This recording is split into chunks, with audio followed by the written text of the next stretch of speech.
Please.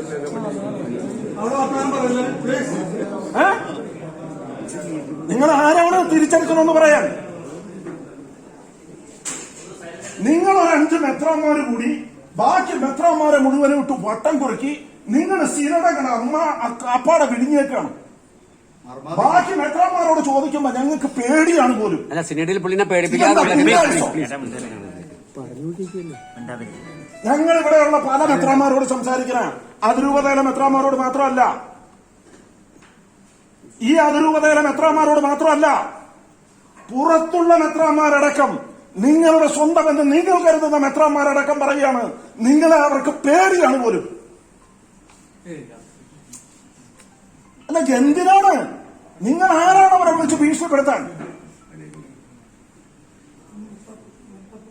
അല്ല, നിങ്ങൾ ആരാണ്? എനിക്ക് മനസ്സിലാവാന്നിട്ട് ചോദിക്കുക. നിങ്ങൾ ആരാണ് ഭീഷണിപ്പെടുത്താൻ?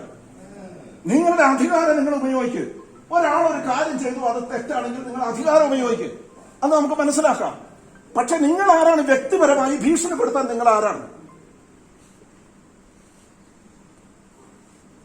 എങ്ങനെയാണ് നിങ്ങൾക്ക് അതൊരു സാധിക്കുക? പറയൂ. പിതാവ് ഒരു മറുപടി പറഞ്ഞേ. ഈ ഇന്ത്യയിലെ ജനാധിപത്യ വ്യവസ്ഥയിൽ ഇരുന്നുകൊണ്ട് ഒരാളുടെ അഭിപ്രായ സ്വാതന്ത്ര്യത്തിനെതിരെ അത് പിൻവലിക്കണമെന്ന് ആവശ്യപ്പെടാൻ നിങ്ങൾക്ക് എന്ത് അധികാരമാണ് ഉള്ളതെന്ന് നിങ്ങളൊന്ന് പറഞ്ഞേ. എന്താണ് അധികാരം? ഉപദ്രവിച്ചവിടെ കൊണ്ട് ഇരുത്തിയേക്കുക. അല്ല, നിങ്ങളൊന്ന് പറയേ. പിതാവേ, ഞങ്ങളുടെ ഇവിടെ ഇരിക്കുന്ന മുഴുവൻ അൽമായരും ഇലക്ട്രിഫൈങ് അറ്റ്മോസ്ഫിയറിലാണ്. ഇറങ്ങി പുറപ്പെടാനാണ് ഗതികേട് ഉണ്ടാക്കരുത്. ഇതൊരു സഭയാണെന്ന് വിചാരിച്ച് ഞങ്ങളുടെ കഷ്ടത്തോടെ സഹിക്കുകയാണ്. മനസ്സിലാവണ്ട. 30 ലക്ഷം രൂപയുടെ ഭൂമി 3 ലക്ഷം രൂപയ്ക്ക് പുല്ലുവലക്ക് എറിഞ്ഞിട്ട് ഒന്നും പറ്റിയില്ലെന്ന് പറയാൻ നാണമുണ്ടോ? കുറെ റിയൽ എസ്റ്റേറ്റ് നടത്തിയല്ലേ നിങ്ങൾ? നാണമുണ്ടോ നിങ്ങൾക്ക്? അവിടെ നടത്തിയ ഇഷ്ടം പോലെ. അല്ല, അത് നടക്കട്ടെ. അല്ല, അതിനുള്ള രേഖകളൊക്കെ ഞങ്ങൾ സംഘടിപ്പിക്കുന്നുണ്ട്. അതൊക്കെ ഞങ്ങളുടെ വഴിയാണ്. അതൊക്കെ ഞങ്ങൾ നോക്കിക്കോളാം. അതുകൊണ്ട് ഞാൻ പറഞ്ഞത്, നിങ്ങൾക്ക് നാണമുണ്ടോ? അല്ല, ഒന്നുമില്ലെന്നും പറഞ്ഞ് ഇങ്ങോട്ട് വരാനായിട്ട് ഏത് ബിഷപ്പിനാണ് ധൈര്യമുള്ളത്? ധൈര്യം ഇങ്ങോട്ട് വാ. ഞങ്ങളൊരു ഓപ്പൺ ഡിബേറ്റിന് തയ്യാറാണ്. ഫാക്ട്സ് ആൻഡ് ഫിഗേഴ്സ് വെച്ചൊരു ഓപ്പൺ ഡിബേറ്റിന് ഞങ്ങൾ തയ്യാറാണ്. ധൈര്യം ഉണ്ടെങ്കിൽ വാ. ഒരു ഓപ്പൺ ഡിബേറ്റ് നിങ്ങൾ പറയുന്ന സമയത്ത്, നിങ്ങൾ പറയുന്ന സ്ഥലത്ത് അറിഞ്ഞുകൂടാ. പിതാവിൽ എന്തെങ്കിലും ഒരു നന്മ ഉണ്ടായിരുന്നുവെങ്കിൽ പിതാവിന്റെ വരവിന്റെ ശൈലി അതാകരുതായിരുന്നു. ഇവിടെ വന്നതെന്ന് വെച്ച് നിരങ്ങി കള്ളം വരുന്ന പോലെ വന്നേച്ചും ബിഷപ്പിനെ ഞങ്ങളുടെ പിതാവിനെ വിളിച്ചും പറഞ്ഞു ഞാൻ അങ്ങോട്ട് വരുവാന്ന്. തൃശ്ശൂരിൽ നിന്നാന്ന് വിചാരിച്ച് ഫോൺ താഴെ വെച്ച് തിരിഞ്ഞു നോക്കിയപ്പോഴത്തേക്കും ഗുണ്ട സ്ഥലവും വന്ന് നിൽക്കുന്നു. ഭീഷണിപ്പെടുത്തി ഒപ്പിടിക്കാൻ. ഇത് എന്ത് ക്രൈസ്തവികതയത്? നിങ്ങൾ ആൾക്കാരിക്കാർ ഞങ്ങളോട് പറയുന്നില്ല കുഞ്ഞാടുകളെ വളർത്ത്, കുഞ്ഞാടുകളെ മലർത്ത് എന്ന് പറയുന്ന നിങ്ങൾ കാണിക്കുന്ന എന്ത് മാന്യതയുണ്ട്? എന്ത് മാന്യത നിങ്ങൾ കാണിക്കുന്നത്? ഇങ്ങനെയാണോ നിങ്ങൾ ഞങ്ങളെ ക്രൈസ്തവികത പഠിപ്പിക്കുന്നത്? ഇതാണോ ക്രിസ്ത്യാനിറ്റി? അതെ, ഇതാണോ ക്രിസ്ത്യാനിറ്റി? അല്ല, എന്തുകൊണ്ടാണ് നിങ്ങൾ ഉദ്ദേശിക്കുന്നത്? നടക്കില്ല ഈ പരിപാടി. ഈ രീതിയിൽ മുന്നോട്ട് പോകാമെന്ന് വിചാരിച്ചാൽ നിങ്ങൾക്ക് ഇവിടെ ഇത് ബുദ്ധിമുട്ടായിരിക്കും. ഒരു സംശയം വേണ്ട കാര്യത്തിൽ. ഇതാണ് ഈ അഭിഷേകം കിട്ടിയത് ഗുണ്ടാപ്പണി കാണിക്കാനാണ്. ആരാണ് നിങ്ങൾ ഈ ഭീഷണിപ്പെടുത്താൻ പഠിപ്പിച്ചതെന്ന്?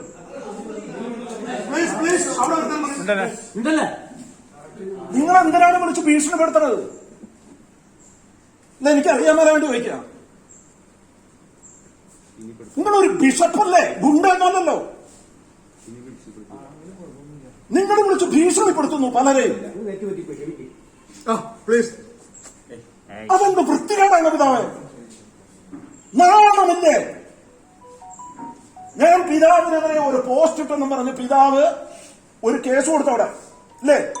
ഞാൻ അവിടെ കേസ് കൊടുത്തതിന് ശേഷം പിതാവ് ആ CIനെ വിളിച്ചു പറഞ്ഞു എനിക്ക് കേസുമായി മുന്നോട്ട് പോകാൻ താല്പര്യമില്ല, എന്നോട് അടുത്തു വരാൻ. അല്ലേ? ഷൈജു ആന്റണിയാണ്.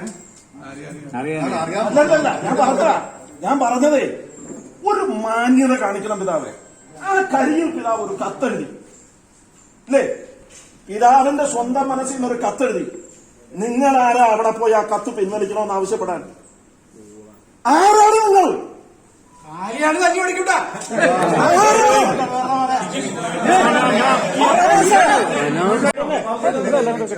എന്താണ് അതെന്താണ്?